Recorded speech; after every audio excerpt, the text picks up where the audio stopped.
Good morning and welcome to another edition of the Mark Mosey Show podcast. As we're always broadcasting from the Anidjar and Levine Accident Attorney Studios. Take back control of your life. Call them today, 1-800-747-FREE.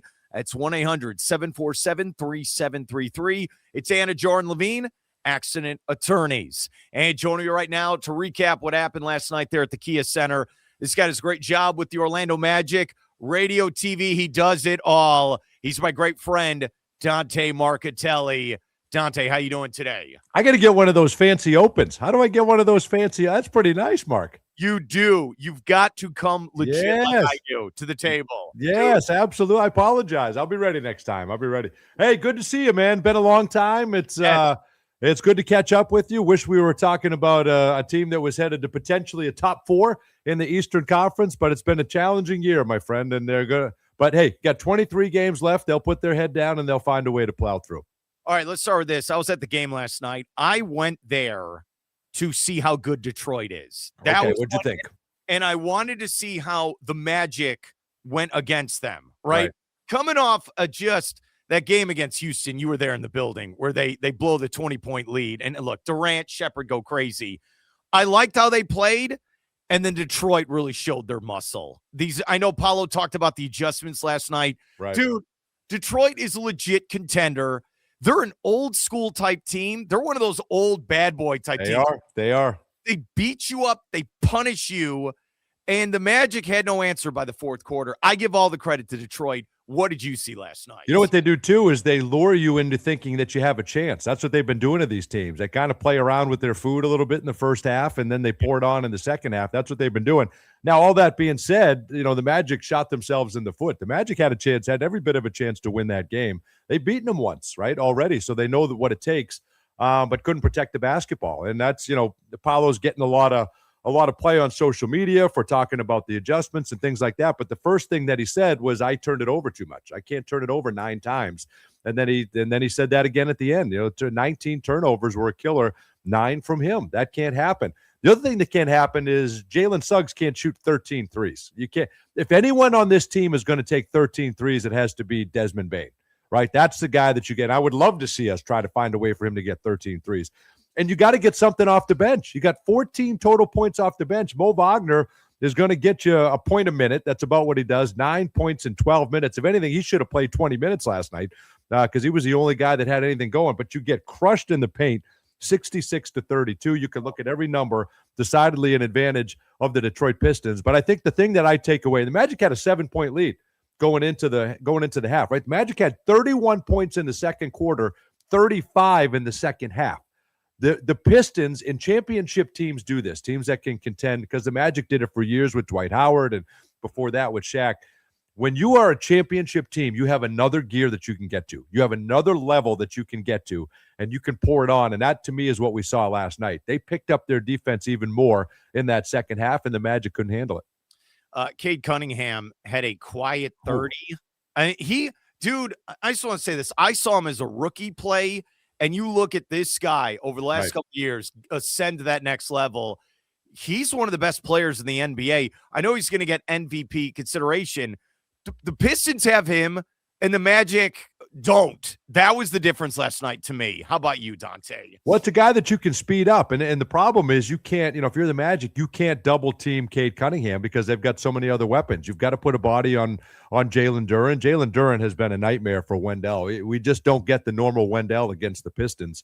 And that happens to a lot of centers. That's Jalen Duren. He causes a problem for you. And that team does not let you get in the paint. They'll live with you shooting threes, especially this Magic team that just historically hasn't shot it well. So, but Cade Cunningham is the engine that drives this thing. And you can't speed him up, Mark. I think that's the big thing.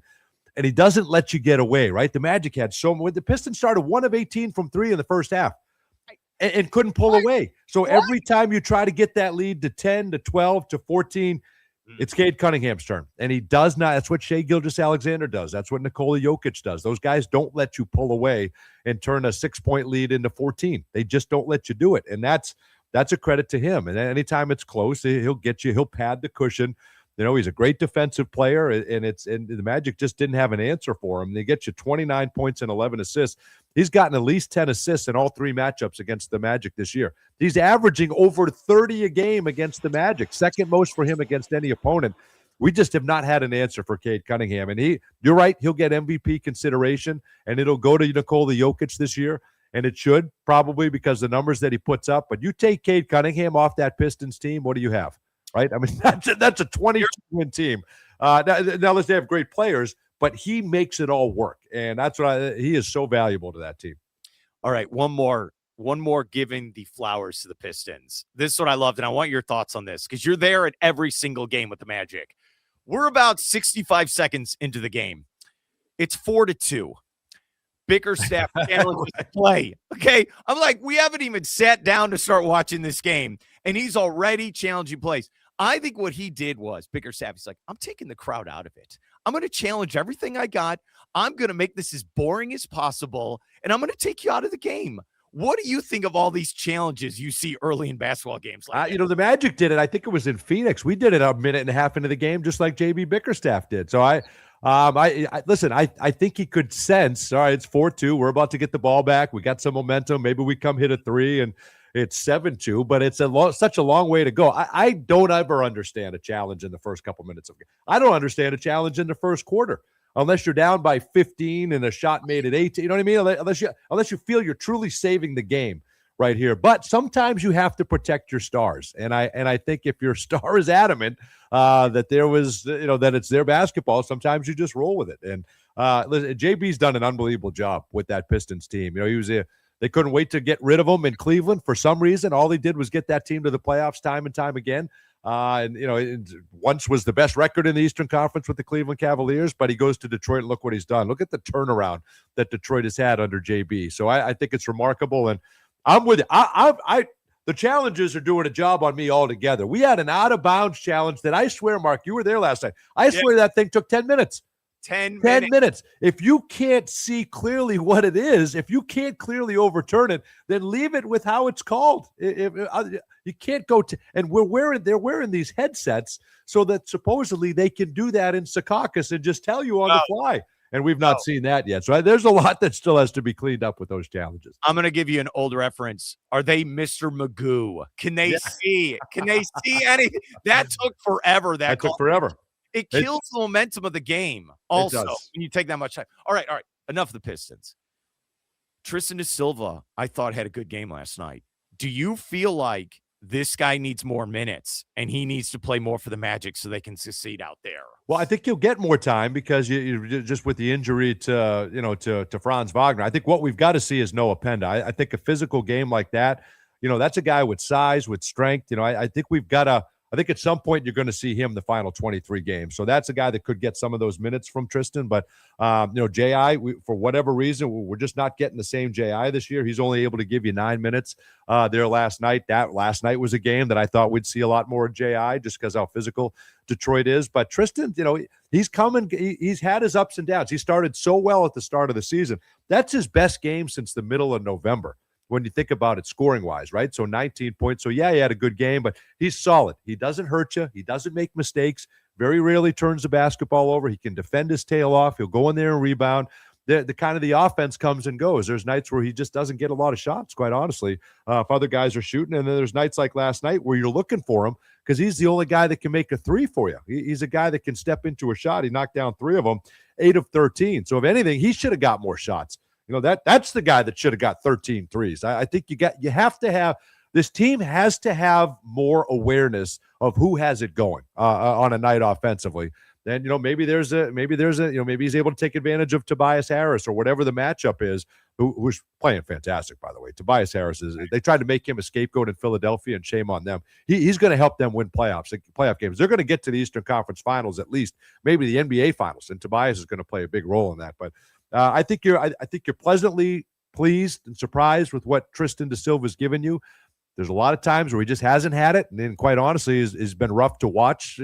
For stretches on the offensive end, but defensively and moving the basketball, and he never hurts you. And it's I think he's only going to get better. Sky's the limit for him, and I love what he's done here the last couple of games. All right, you bring up Franz Wagner, Dante. How much does this team miss him right now on basketball courts? When all the projections came in at the beginning of the season, and that's what frustrates fans. That's what you heard some boos last night. I think part of that is, you're all you heard was this is going to be a top 4 team in the East, maybe a top 3 team in the East. Maybe, some people predicted them to come out of the East, right? And that's when you're expecting to have full health. You're expecting to have Franz Wagner for the entire year. You're expecting to have Mo Wagner back earlier. You're expecting to have Paolo and Jalen back for the entire year. That just has not been the case. Now, that being said, at some point, you can't use that excuse because that's what we've had the last couple of years, right? So you got to play with who you have. But losing Franz was a big blow. And I look back to that New York game when he first initially had the injury, and just looking at the severity of it, I thought he was done for the year. You look at first glance, the way that whole leg bent and all that. So the fact that we could get him back at any point, I thought was a blessing. So I don't think you brought him back too early. I think you truly felt he was ready, and then I think you went out there and just had some soreness. So I think you've tried it a couple of times because he's got to a point where, okay, I think I can do this. And now it's kind of saving him from himself. We're going to shut this thing down. We're going to reevaluate another week and a half. Hopefully he's able to come back for the final 2 or 3 weeks, and I think he will. But you got to get him healthy. And then you got to, the other frustrating thing too, Mark, is when you come back, you're not back. You remember when you grew up watching your Bulls and when I grew up watching the Celtics. When you were back, you were back. When you were back and ready to go, you could play 35 minutes. Now you're back and you got to play like 18, and then you got to go 22, and then so there'll be a minutes restriction for a week or two, and he won't be fully back. And then you got to make this whole thing gel. Jalen, Franz, and Paolo have only played 19 games together since the start of last year. That's less than 14% of our available games have we had those 3 available together. And now you got to jam that together the last week and a half of the season. So still a lot of work to do, but hopefully you can be right going into the playoffs. Tell me about Paolo then. Your thoughts. And he said this last night. Hey, 2 nights ago, 0 turnovers. We lose 9 turnovers. I like that he's vocal. Yes. Look, he's got to be the face of the franchise. He has to step to the plate when he's good and he's bad. What are your thoughts on Paolo? You know what I love about him is he goes and answers the bell every night. Every night, win or lose, he stands up there and takes the questions, and he's frustrated. And sometimes he voices that frustration, and he should. Everybody's frustrated. When you do not win a basketball game, it's frustrating. I think last night you could live with losing to the best team in the NBA. Detroit Pistons they're going to be competing for a championship. You can live with that. It's the way that it happened that I think is frustrating, and that it makes that Houston loss sting even more because you're up 19 and then just an unbelievably abysmal 4-minute stretch. You let that game get away in the third quarter. But I think for Paolo, what we have to remember is he's 23 years old. He's in his 4th NBA season. And everybody said he'd be, first or second team All NBA. He'll be another All-Star. Well, then you have the injuries, the travel. You have a number of reasons that he's not. Your record, right? You're not winning enough for him to be in All-Star consideration. So I think you're trying to navigate through that. Mark, you saw it last night. We're seeing this every single team we play, right? The Pistons are one of the best defensive teams in the NBA, one of the best defensive teams we've seen in the last 20 years. Every single time Paolo touches the basketball, he's got 2 or 3 guys coming at him, right? As soon as he puts the ball on the floor, he's got 2 or 3 guys coming at him. Now, he had careless turnovers, right, where he's dribbling into a crowd, and that's the stuff that we're trying to clean up. But he's trying to create room in the paint, and the Pistons don't let you get there. So it's hard to do, and nobody helped him. You could not get any help. Tristan knocked down 3 threes, but you're not getting spacing. You're not getting guys knocking down shots, so it doesn't open up the middle at all because they can just let us shoot. So I think there's some frustration there, but he's got to be better with the basketball, and he said that last night. He certainly knows that, and he's got to but he got himself to the free throw line, right? Most free throw attempts in a first quarter we've had by a Magic player in a game this season. So he found a way to get himself to the free throw line, so that certainly helped. But I think there's got to be some help. If Jet Howard's on the floor, he's got to make a shot, right? You got to knock down a shot, right? If whoever else is out there, Javon Carter's got to hit a shot. Whoever else is out there has got to take some of that pressure off of him. And that being said, he's trying to figure out a way to help his team win. And I think it comes from a good place. But when you're 23 years old and you're frustrated with how the season's going, and you got the best defensive team in the league in your gym, and they're double and triple teaming you, that's frustrating, and that's going to create a lot of those turnovers. Look, I'd rather have him talk that way than I always think of the analogy like Leslie Nielsen and Naked Gun when the fireworks, it's all going nothing to see here. Nothing to see here. Everything's right. fine. We're good. Dude, I think that guy wants to win. But I think to your point, Mark, that speaks volumes about the competitor that he is. This guy is not happy, and he's been vocal about that. He's not happy with the way this season has gone. Neither is Coach Mosley, neither is Franz, neither is anybody else on this team.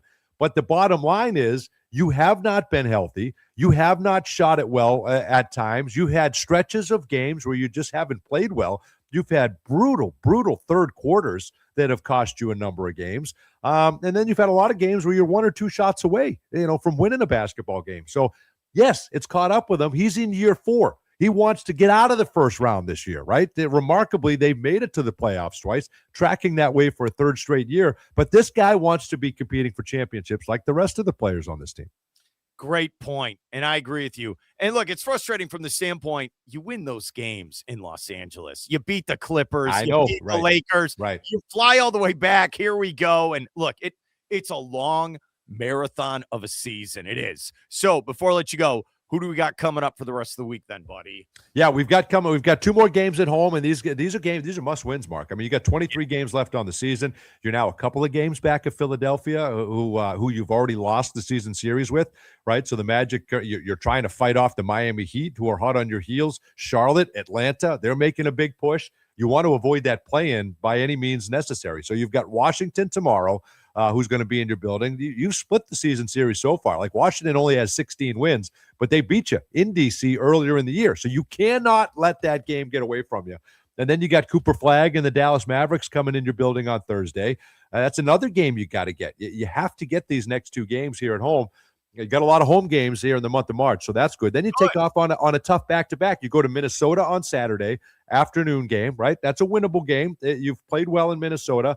I think they're 5th or 6th in the Western Conference, and then a tough back-to-back at Milwaukee. So that's your schedule here this week. And then it will soften a little bit here at home. You have a lot of winnable games here in the month of March. But, Jalen Suggs said it, when we come back from the All-Star break, no more excuses. We have to win every game we can. And you've let a couple get away, but you've won a couple of games that you maybe didn't think you'd win. At LA against the Clippers, against the Lakers. If you win that game against Houston, Mark, I think you're feeling completely different right now, right? If you found a way to close that out, because, then you still would have won 7 out of 10 and feeling good. And you say, okay, well, you tip your cap to the Pistons. But the way you let those 2 get away sting. And now you absolutely cannot afford to lose either of these next 2 games, in my opinion. Well, Reed Shepherd turned into a Disney movie. Okay, like what was that? But you also were nowhere near Reed Shepherd, right? Like what do we know? If I come on this show, Mark Moses, and I say, what do we know about Reed Shepherd going into tonight's game? Let's not leave him open. The guy's going to shoot threes, and it's like it caught everybody by surprise. And Kevin Durant, I get it. Kevin Durant had a big night. But we didn't get the ball out of Kevin Durant's hands, right? We let him just pick us apart one-on-one, and he went for a season-high 40. So there's a lot of things that we could have done better, and we could have played a part in not letting that game get away. But that being said, that's the 3rd best team in the West, and you had them on the ropes. You're up 19 in the 3rd quarter. It's just learning to try. And that's what you asked about Franz Wagner. You have Franz Wagner, you close out that game. That's another guy you can get the ball to, one of the best scorers in the paint in the NBA. You miss him defensively. He brings so much to the table defensively, rebounding, playmaking, and the ability to get you a big bucket down the stretch. Are you going to Atlanta for the Magic City? They're playing. Did they? Is that our game? Is that our game when we play them?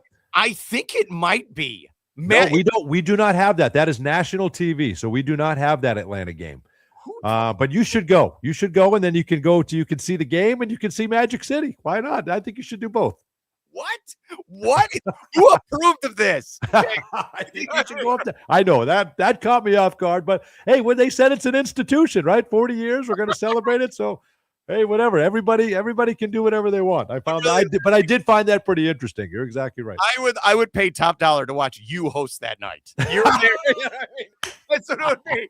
I'm Dante Marchteilli. We're here in Magic City night. Welcome, everybody. Welcome. Yeah, I do want to see if it'll be Bob Rathbun or Steve Holman. I do want to see 2 longtime Hawks announcers. I do want to see who has that opportunity. But listen, that Hawks team, man, they're coming. They've caught lightning in a bottle, trying to figure out how to play without Trae Young now, and they're going to be right there. And who knows? Maybe a night like that will turn things around for the Atlanta Hawks. You never know. Dante Marchteilli, thanks for your help and good luck with the games coming up this week. All right. All right. Appreciate you, Mark. Always good to talk to you. We'll see you soon.